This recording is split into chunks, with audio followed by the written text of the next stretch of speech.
WCW Starrcade 1993 marked the end of a pretty abysmal year for WCW. While there were highlights sprinkled throughout the year and while a few good matches can be found, 1993 is considered by many to be one of the worst years in WCW history, and a lot of that has to do with changes happening backstage. Bill Watts was making mistakes. Decisions he made inside WCW and comments he made outside of the organisation were pretty unfavourable, to say the least. And so, just like any company, shit rolls downhill and everyone ends up affected when there's problems at the very top. After Bill Watts resigned, one of the things TBS executive Bill Shaw said in a company-wide meeting was that WCW had to reform and become a television company, not a wrestling company. And so eventually World Championship Wrestling's day-to-day operations wouldn't get overseen by wrestlers. And this of course leads to Eric Bischoff eventually getting the job as executive producer at WCW. And the company then goes through a big reform with television production being at the forefront. With all this going on behind the scenes, the viewer, the customer of WCW who pays to see the end product, and the one who chooses WCW as an investment of their time, is the one who ultimately gets affected. And what WCW presented throughout most of 1993 was enough to make viewers simply switch off the TV, never to return for more. To be fair also though, wrestling just wasn't as hot as it was before. It wasn't like the WWF were breaking records with their programming, but still, WCW could have done a whole lot better in 1993. As bad as things were though, the very last match on the very last pay-per-view of the year was a real highlight. Many would consider it a legendary landmark moment in WCW history, and I personally would agree with that statement. After a questionable year in terms of creative decisions and a few pretty lackluster matches, Nature Boy Ric Flair captured the hearts of WCW fans when he wrestled WCW champion Vader at Starrcade, ending 93 on a high note and doing something that WCW struggled with throughout the whole year, getting fans emotionally invested in a match and reminding fans why they loved wrestling in the first place. Today we're going to take a look at Vader vs Flair in the build-up to Starrcade 1993, and a big thanks to Patreon supporter Cheesley for requesting this video.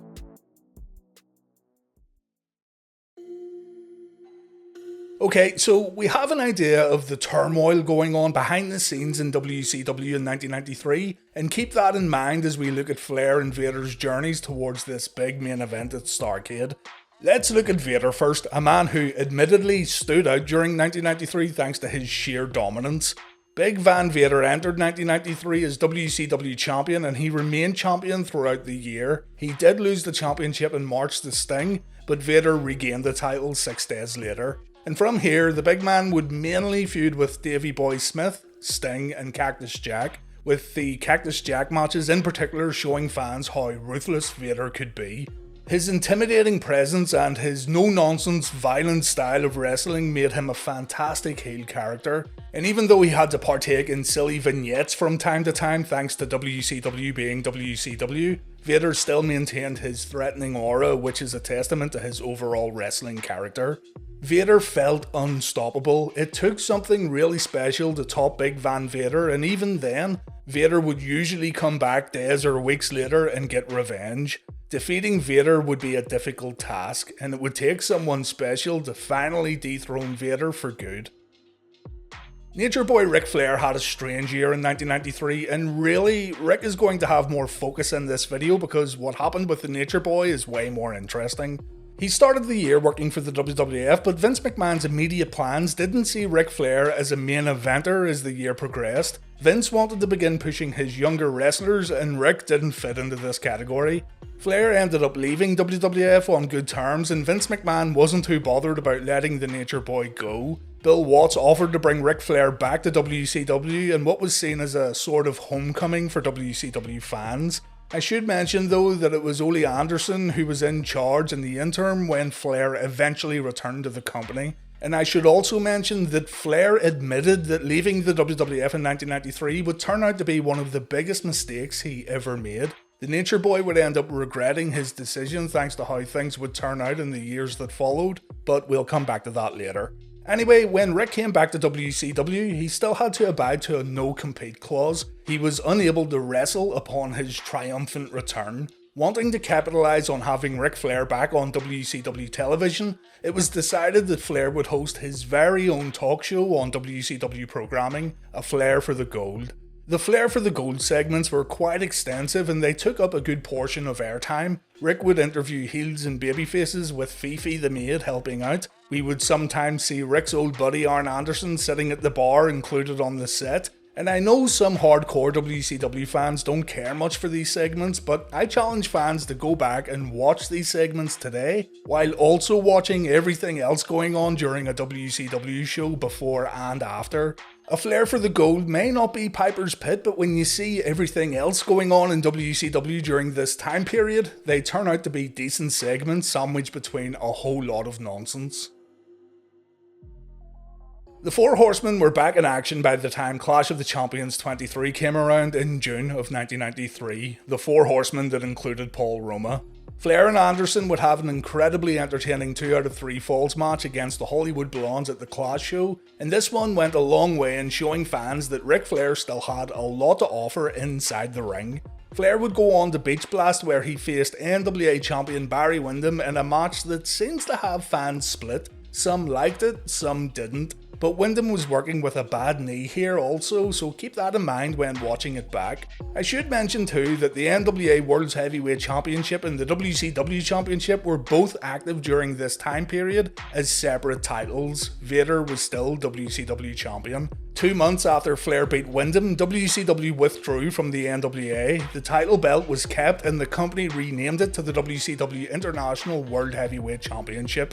It's been said that the NWA objected to Rick Rude defeating Flair for the NWA title at Fall Brawl 93, and WCW ended up going ahead with the title change anyway while also withdrawing from the NWA, hence why we have 2 main champions on WCW programming. The 2 championships would get unified in June of 1994, but we'll talk about that another time. Flair had another match with Rick Rude at Halloween Havoc 1993, but he lost via disqualification. And at this same pay-per-view, Big Van Vader had an extremely physical match with Cactus Jack, a match that saw Vader retain the WCW Championship. Sid Vicious was going to be the man who defeated Vader at Starrcade 1993. Vader and Sid had been working together as a heel tag team, but Starrcade 93 was supposed to see Sid become the man when he defeated Big Van Vader at the end of the show. In October of 1993 though, a well-documented incident took place while WCW were on a European tour. Sid and Arn had a very real confrontation that ended with Sid attacking Arn with a pair of scissors, and the decision was made to release Sid from his contract. This of course meant that the Starrcade main event was in question. The natural replacement choice was Ric Flair. Not only was he a babyface at this time, but Starrcade was taking place in Charlotte, North Carolina too. Flair also had a serious amount of history when it came to Starrcade main events. If Hulk Hogan was synonymous with WrestleMania during the 80s, then Flair was synonymous with Starrcade. Not only that, but Ric Flair in main events always guaranteed a big number for WCW. Eric Bischoff would say that there were always varying degrees of success when it came to Flair in main events, but there was still always success. So it just made an incredible amount of sense to put Ric Flair in the main event. It was the right call when you look back at the Flair vs Vader match. I'm not sure if Vader vs Sid would have ended up becoming a historic and legendary match in comparison to Flair vs Vader, but with Starrcade being in Charlotte, Flair being a babyface, and with Vader's recent rampage needing to be stopped, it's a case of the stars aligning on December 27th, 1993. Let's take a look at how WCW told the story and how WCW got fans invested in the matchup. Ric Flair and Vader had a match at Clash of the Champions 25 in November, a match that Flair won via disqualification. Vader knocked referee Randy Anderson down with a clothesline and the match continued without a referee. Flair pinned Vader and Rick thought Randy made a 3 count, but Anderson was actually crawling over to both competitors in order to stop the match and award Flair a DQ victory.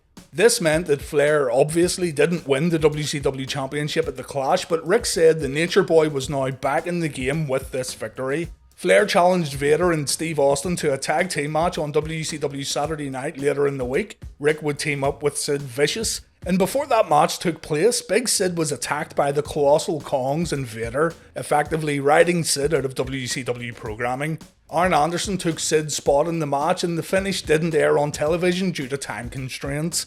WCW Battle Bowl 1993 was up next, and it was during this show where Vader vs Flair was made official. During a backstage segment, it was announced that Flair would put his career on the line at Starrcade 93 in a match against Vader. If Ric won, he would become WCW champion. If he lost, he would have to retire. This stipulation in storyline was added so Vader would accept the challenge. The champion wanted to know what Flair had to offer and why should Flair get this title shot. And Vader accepted the match when the career stipulation was made clear in a contract that Flair had written up.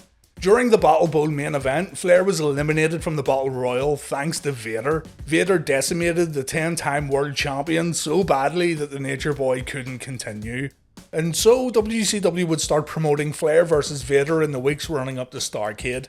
For the first few weeks, the two competitors were kept apart. The 11th of December episode of WCW Saturday Night featured a promo where the big man said Flair isn't man enough to beat him, while in the main event of the show, Flair defeated Cole of Harlem Heat, better known as Booker T. After the match, Flair cut a promo where he said all he ever wanted to be was the best. The Nature Boy talked about his history at Starrcade shows and how much the world title meant to him.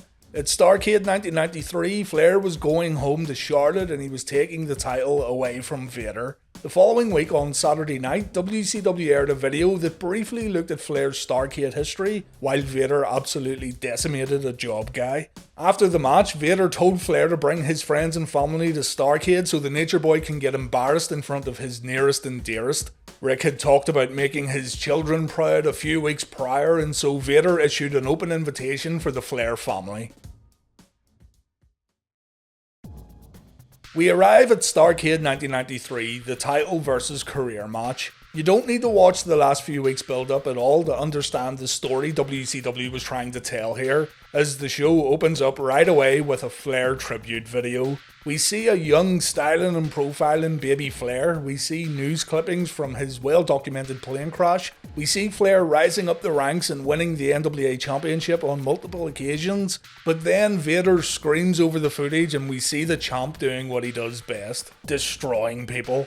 Before the opening match, we see footage of Vader and Harley Race arriving at the Independence Arena earlier in the evening, and we also see Vader working out in the ring. We then cut to live footage of Flair saying goodbye to his family at home. Mean Gene Okerlund is going to travel to Starrcade with Flair in a limousine, and after Flair leaves, we get a brief interview where Ric admits that he's worried about tonight. He has to prove to himself that he still has it. Inside the limo, Flair says he knows what Vader is all about. He knew what Vader was about when he signed the contract, but if Flair's going to be the man, he has to beat the champ tonight. After the opening Starrcade match, we see more footage of Flair and Mean Gene travelling to the arena, and Flair talks about how tough it would be if he had to leave pro wrestling. Mean Gene thanks Flair for his career so far, and Okerlund wants Flair's career to last forever. Flair says he isn't going anywhere. He comes across as worried, but he's ready for tonight. These promos with Flair at home and Flair in the limo were done really well, I thought. It added a lot to the main event and it tells the story of the match. It does a good job of letting us know where Flair was mentally heading into what could be the final match of his career. Vader looks great on his way to the ring and he's looking as threatening as ever. Ric Flair gets the big Charlotte pop and once inside the ring, you can see he's getting emotional. A loud Flair chant then breaks out. In unison, they chant Flair!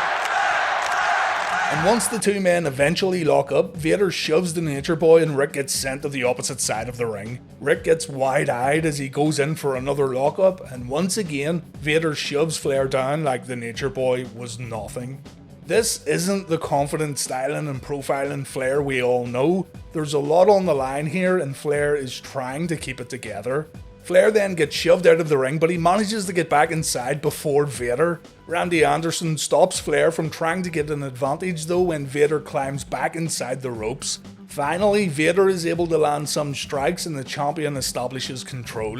Flair screams as Vader puts pressure on the wrist and a short arm clothesline floors the Nature Boy. Vader holds onto the wrist as Harley Race shouts at Flair that this is what the Nature Boy wanted, but then the crowd gives a huge pop when Ric throws Vader into the corner and we see some knife-edge chops. Only problem here is that they don't affect Vader a single bit, and Flair again gets shoved to the mat. Ric slides out of the ring to rethink his battle plan. He gets back inside and Vader beats Flair up so badly in the corner that Ric has to cover up and just hope that his opponent stops for a break. Ric takes a press slam and he once again goes to the outside, only this time Vader follows him. Ric gets dropped across the guardrail and Vader asks the fans in attendance, "Who's the man?"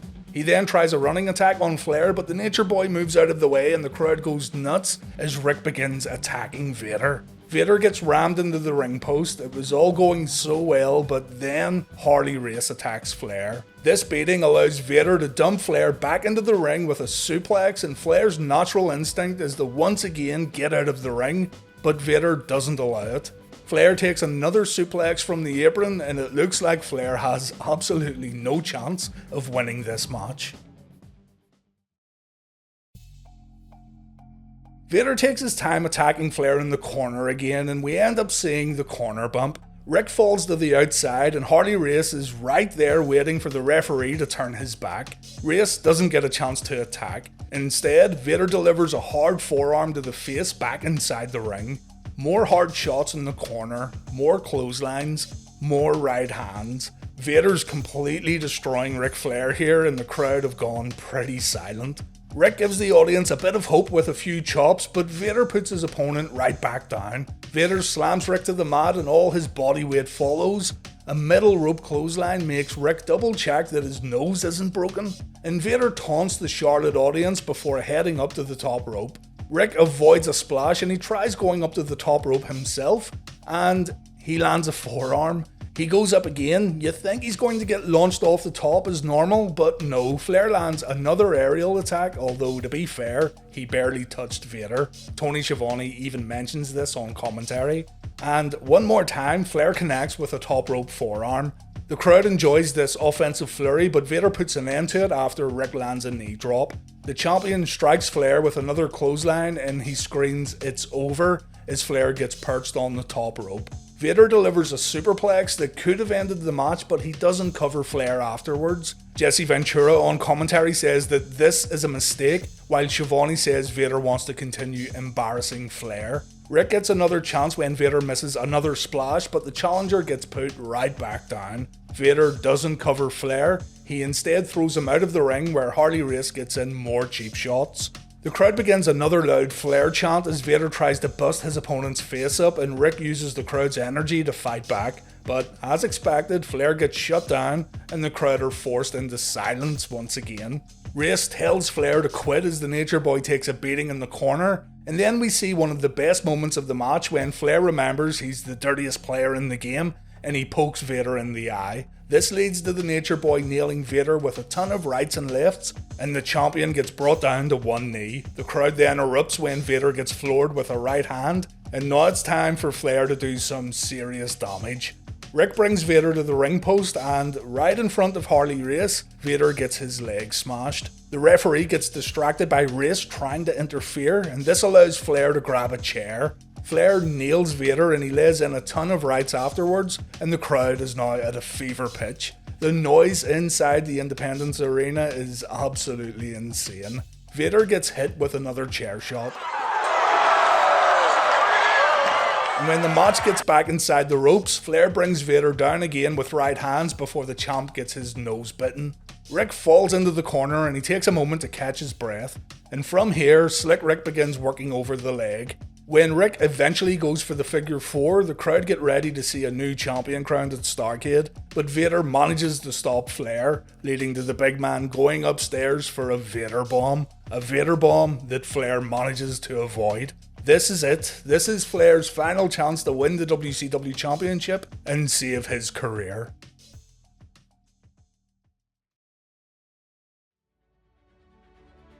Ric locks in the figure 4 and the arena explodes with excitement. Harley Race gets on the apron, and Harley's distraction leads to Vader getting locked in the figure 4 longer than necessary. Vader had already made it to the ropes. The hold gets released and Flair ends up taking a big boot from a cornered Vader, and once again, Vader goes to the corner for an aerial attack. This time, Vader goes all the way up for a Vader salt, but Flair moves out of the way. Ric covers Vader, Vader kicks out, and Harley Race falls on top of Vader from the top rope. His plan of interfering in the match completely backfired. Ric then chops his opponent. Vader manages to stop Flair in his tracks, but Flair quickly wakes up and he takes Vader down by grabbing the big man's foot. Vader's knee buckles up, and Flair pins Vader to win the match and win the WCW Championship.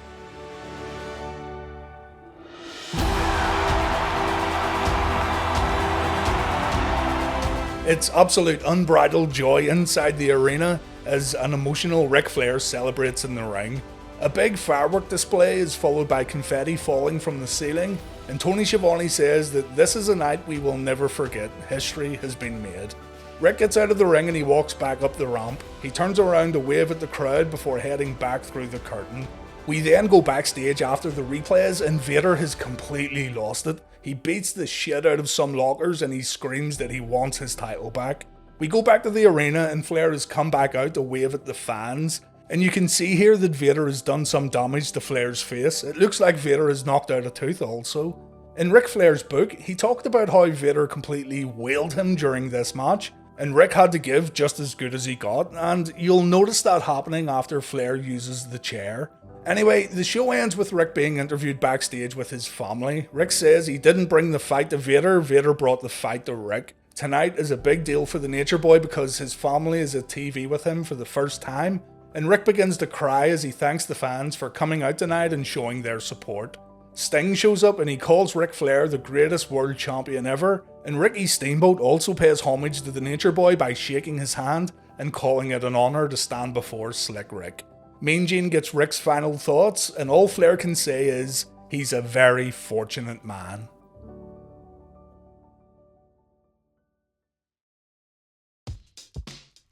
This match reminded a lot of people why they fell in love with WCW in the first place after putting up with a lot of nonsense in 1993.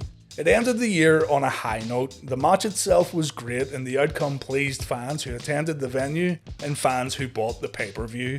A rematch was booked for the following pay-per-view. Flair ended up defeating Vader again, and this time it was in a Thunder Cage match. Things were going pretty well for Flair as 1994 continued on, but then this guy from New York came over and, well, to put it bluntly, the Nature Boy would have to play second fiddle, and as time went on, those regrets about re-signing with WCW would begin to sink in as the landscape of World Championship Wrestling began to slowly change. Flair turned heel once again in preparation for the Hulk Hogan match at Bash at the Beach 94, and Hulk Hogan defeated Ric Flair in Hogan's very first match on WCW pay-per-view. But never mind all that. If you want to see a good Ric Flair match today, go check out Flair vs Vader at Starrcade 93. Do yourself a favour and hunt this one down. Thanks for watching, guys. I hope you enjoyed this one, and take care.